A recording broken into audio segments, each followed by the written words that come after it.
Hello guys, HeliPilotGh, and I want us to talk about our national airline. There is a new African in the world.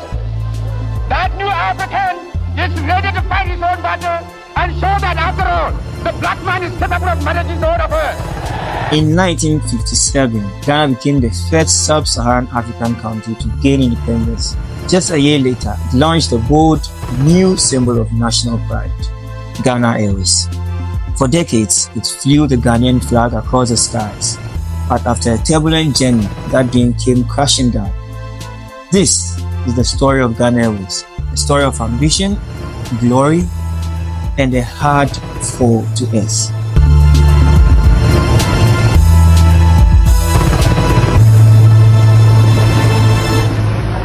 The Takeoff. Ghana Airways was founded on July 4, 1958, just a year after independence.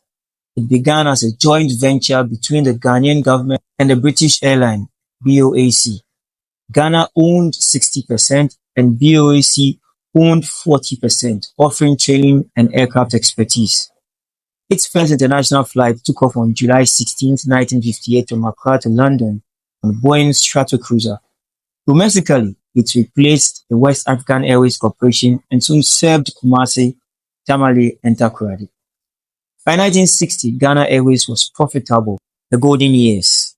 The 1970s and 80s saw Ghana Airways at its peak. The airline expanded across Africa, Europe, North America. From London to Dakar, Johannesburg to Rome, the red, yellow, and green tail of Ghana Airways became a symbol of aviation success in the African domain. Its flagship aircraft, the McDonnell Douglas DC-10, a long-range jet that connected Ghana directly to the world, was very evident wherever you went. These aircraft were iconic, and seeing them land at Kotoka International Airport was a source of national pride. The Turbulence. Beneath the glamour, things were going wrong. Poor financial management, interference, and overstaffing strained the airline. Maintenance became inconsistent. Planes were often grounded for weeks. Staff numbers ballooned, yet efficiency dropped. By the mid-1990s, the airline was heavily in debt. Despite these problems, the airline continued flying, sometimes even chartering aircraft because its own jets were unusable. The crash. In 2002, the tipping point came. One of Ghana Airways' DC-10s was impounded at Heathrow Airport in London over unpaid debts. That image, a grounded plane, came to symbolize the downfall of the airline. By 2004, the debts were too high. The airline owed over $160 million, according to reports. Flights were delayed and cancelled. In June 2005, Ghana Airways was officially shut down. A short-lived reboot. Later in 2005, the government attempted a comeback with Ghana International Airlines. It was partially privately owned and operated flights to Europe and South Africa. This venture also struggled with funding, route limitations, and international disputes. In 2010, just 5 years later, it too was shut down. The memory. In 2013, a piece of Ghana Airways came back in a new form, I must say. One of its DC-10s was turned into a restaurant in Accra called Latant DC-10. It served Ghanaian food inside the old jets, becoming a popular local attraction. But in 2023, even the relic was taken down.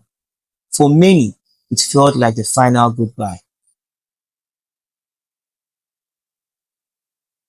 A new hope.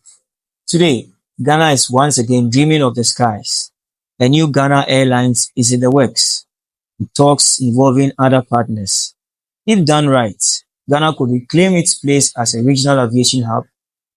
But the lessons of Ghana Airways must not be forgotten. Ghana Airways was more than an airline. It was a symbol of what Ghana aspired to be: proud, capable, and connected to the world. Though it's gone, its legacy still flies in the hearts of Ghanaians, and perhaps one day we'll see the Black Star rise again, not just on the tail of a plane, but in the story of a nation determined to soar. Cheers, HeliPilotGh.